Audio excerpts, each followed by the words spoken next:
Dear Leo, this transit constitutes a very important preparatory stage, for the Sun, ruler of your sign, moves into the sign of Cancer, located in your 12th astrological house, which is the house of review, contemplation, the closing of old cycles, and preparation for a new beginning. This is why, unlike the periods when you feel a powerful desire to appear and compete, you might tend, over the coming 4 weeks, to work in greater silence, and to focus on what is unfolding behind the scenes.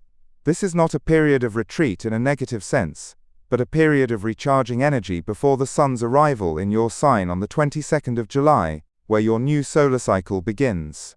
The universe therefore now offers you a precious chance to review your personal, professional, and emotional accounts, and to let go of all that no longer serves your future.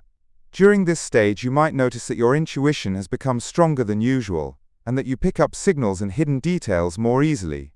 Certain memories or old matters could also return to the forefront to be dealt with and definitively closed.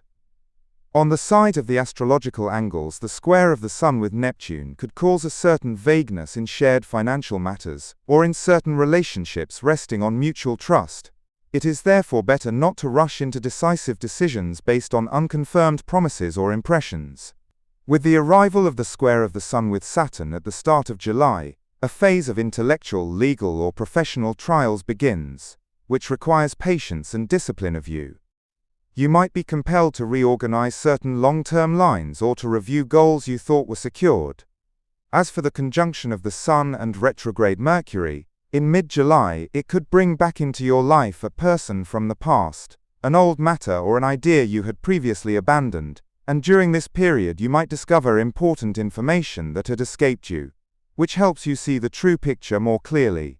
In general, this is not a period of visible achievements, but a period of intelligent preparation for what will come after your astrological birthday.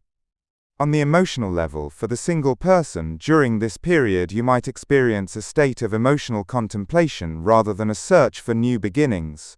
You might return to evaluating earlier experiences, or to reflecting on the reasons for the success or failure of certain past relationships. The return of a person from the past or the renewal of an old contact also remains a strong possibility during the retrograde Mercury period. For the person in a relationship, you tend to express your feelings in a calmer and deeper way, and you sometimes need a space of your own to reflect, or to put some of your inner affairs in order.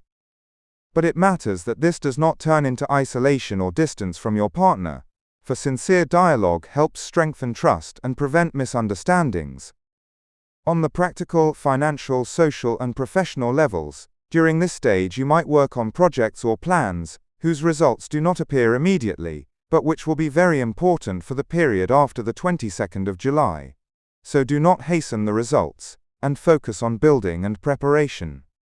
Financially, it is better to beware of unclear financial commitments or investments resting on incomplete information, especially during the effect of Neptune and retrograde Mercury. Socially, you might reduce your social presence a little, and become more selective in your relationships, preferring people who give you trust and psychological comfort. As for health, during this transit you need to take greater care of your psychological rest, the quality of your sleep, and the restoration of your inner balance. You might at times feel a slight dip in your energy levels compared with previous months, which is natural, since the Sun is going through a recharging phase before its entry into your sign. It is therefore advisable to watch over relaxation, and to move away from needless sources of tension and fatigue. A word of advice for you: not all periods of strength present themselves as momentum and movement. Sometimes, the greatest of strengths is the ability to stop, to review, and to prepare.